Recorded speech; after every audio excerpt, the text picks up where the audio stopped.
Forex trading India में legal है या नहीं, ये सवाल फिलहाल कई सारे ट्रेडर्स के दिमाग में रहता है।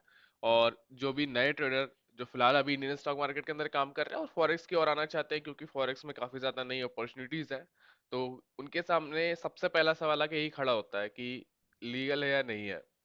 लीगल है या नहीं है। दोबारा मैंने दो बार ये चीज बोली, क्यों? क्योंकि ये बहुत जरूरी है कि हमें इस सवाल का जवाब पता हो, ताकि कल को हमें किसी प्रकार की कोई दिक्कत ना हो। और इसी सवाल का जवाब देने के लिए मैंने आज ये वीडियो बनाई है। Hello traders, my name is Rohit and I welcome you all to my YouTube channel currency masters, and here we learn together and grow together. So let's start with the video. इस question का जवाब देने के लिए मैंने फिलहाल अभी सीधे आरबीआई की वेबसाइट ओपन करी है। आरबीआई ऐप से भी जानते हैं, रिजर्व बैंक ऑफ इंडिया, जो कि गवर्न करता है हमारी बैंक्स को और हमारी फाइनेंशियल पॉलिसीज को। जो भी रूल्स आरबीआई की ओर से बनाए जाते हैं वो सभी बैंक्स फॉलो करते हैं, और ये एक तरह से एक नियम हो जाता है, एक कानून हो जाता है जो सभी बैंक्स को फॉलो करना पड़ता है। Even as a Indian person हमें भी वो रूल्स फॉलो करने ही होते हैं।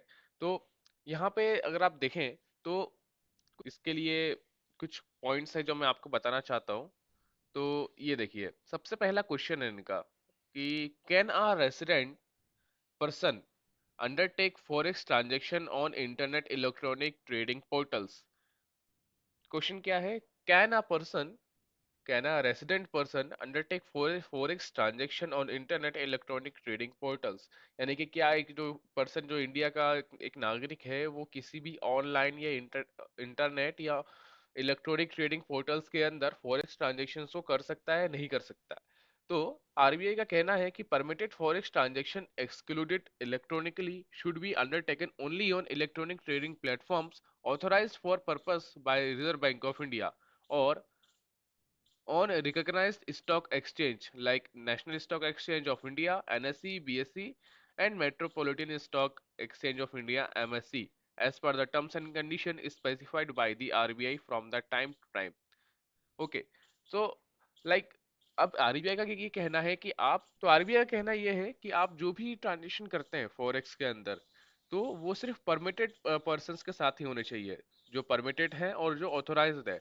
अब ऑथोराइज्ड में हमारे पास अगर स्टॉक एक्सचेंज के अंदर देखें तो एनएससी आता है, बीएसई आता है और एमएससी आता है, बट फिलहाल जो काम होता है वो एनएससी के अंदर होता है। पर उसमें भी हमारे पास सिर्फ लिमिटेड पेयर्स होते हैं जिनके अंदर हम काम कर सकते हैं, और लिमिटेड टाइम होता है, जितना टाइम स्टॉक मार्केट ओपन होता है उस पर्टिकुलर टाइम के अंदर ही हम उस फॉरेस्ट पेयर के अंदर काम कर सकते हैं। और कि ऑफ कोर्स काम करने में मजा नहीं आएगा क्योंकि कोई वॉल्यूम नहीं होता है। दूसरा कि हम ऑथोराइज्ड ईटी ईटीपीस के साथ काम कर सकते हैं, जो ऑथोराइज्ड इलेक्ट्रॉनिक ट्रेडिंग पोर्टल्स है। अब वो क्या है वो भी हम देख लेते हैं। मैंने यहाँ पे आरबीआई की जो वेबसाइट है वहीं से ये चीज ओपन की है। तो ये सब है, बट ये सब भी कुछ नहीं कराते हैं, इन सब का भी कुछ पर्टिकुलर वो नहीं है। Bloomberg trade book dot Singapore PT ये जी इन सब के साथ हम काम नहीं कर सकते।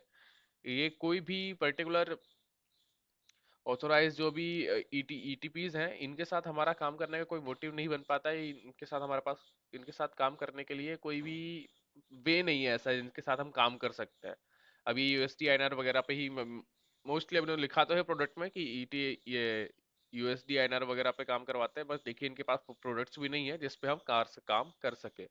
अब तो अभी क्या करें? अब क्योंकि यहाँ पे तो जो इन्होंने परमिट किया हुआ है, वो जो जिन भी ऑथोराइज पर्सन्स को परमिट किया हुआ है, वो फिलहाल तो प्रोडक्ट नहीं देते हैं काम करने के लिए। एनएससी बीएससी के अंदर भी हमारे पास कोई अपॉर्चुनिटीज नहीं है काम करने के लिए। तो किस प्रकार से काम करें? क्योंकि कोई भी फॉरेक्स ट्रांजेक्शन हम अनऑथराइज पर्सन्स के, अनऑथराइज जो एंटिटी है उसके साथ नहीं कर सकते, क्योंकि फिर वो एक तरह से इलीगल हो जाता है। But let me ask you one question कि कोई भी ट्रांजेक्शन फॉरेक्स कब कहलाता है? वो फॉरेक्स तब कहलाता है जब आप वो ट्रांजेक्शन आप देश के बाहर करते हैं।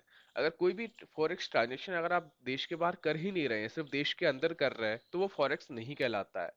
तो इसी फॉर्मूले को अपनाते हुए, इसी एक आइडिया को लेते हुए, इंडिया के अंदर जितने भी फिलहाल अभी एक्सचेंज जो भी फॉरेक्स ब्रोकिंग फर्म्स हैं, वो क्या कर रही है कि आपका जो पैसा है वो इंडिया के अंदर ही रहता है, इंडिया के अंदर ही सर्कुलेट होता रहता है। आपने जो भी पेमेंट उनको किया है वो उनके एक इंडियन बैंक अकाउंट के खाते में जा रहा है।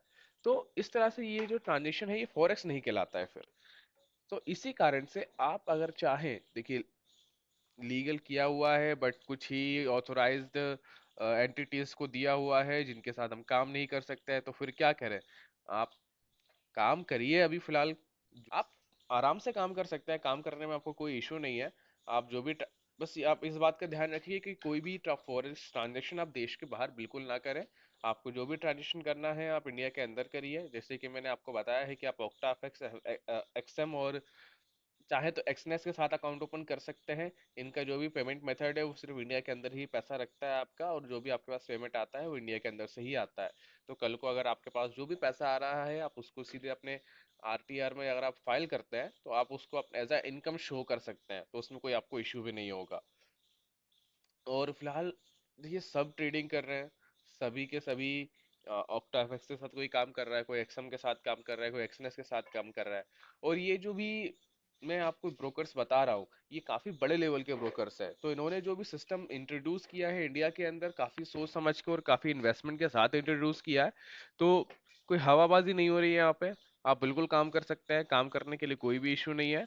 मैं खुद पर्सनली काम कर रहा हूँ, और मेरे जैसे आपके जैसे लाखों लोग काम कर रहे हैं। तो बेफिक्र होकर काम कीजिए, कोई भी इशू नहीं आएगा आपको इसके लिए। एंड आई होप आपको ये वीडियो अच्छी लगी हो। अच्छी लगी है तो प्लीज़ सब्सक्राइब जरूर कीजिएगा चैनल को, और वीडियो को लाइक जरूर कीजिएगा। तब तक के लिए साइन आउट।